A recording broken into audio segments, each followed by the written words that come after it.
It's time for part 3 of Bengie's story, and he's really starting to find his feet in foster care. It was a massive help that we were able to get hold of his full veterinary history so that we could go through it with the medically trained people on our team to make sure that we were doing everything right for him in the lead up to his first vet appointment with us. When he arrived, he had a rash on his tummy, which our patron Dr. Shepherd said looked like a contact allergy.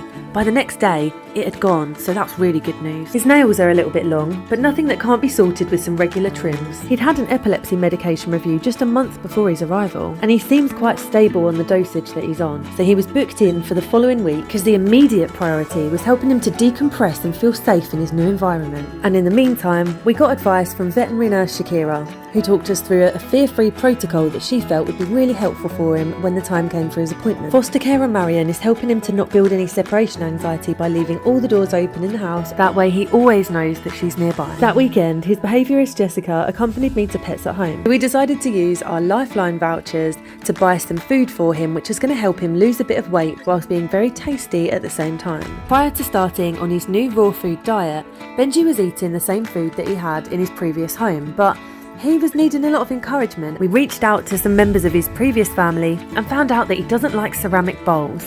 After we'd worked that out, he was fine to eat on his own. Bengie had his check-in with his behaviourist Jessica, which we can cover in more detail in another video if you guys want to see that. We discussed why enrichment activities indoors and in the garden are much better than walks in the outside world, especially in the first week of him arriving. We're talking about him potentially being in a chronic state of stress, which means a hormone called cortisol is released, which is a chronic stress hormone.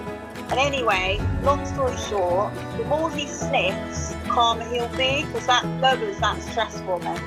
If we go back to how he's perceiving the world and all the trauma he's been through, the outside world might be a bit too much for him at the moment. We discussed lots of enrichment activities they can do indoors, as well as how diet can affect his mood and how he's feeling, as well as his weight. The stomach is the second brain, gut-brain axis. So everything we eat really affects our moods, and it's the same in dogs. We spoke about all aspects of Bengie's care, including whether or not to keep the items that came from his previous home and why. To see how Bengie got on with his new wellbeing plan and how he got on meeting his new trainer Lorraine, come back for part 4.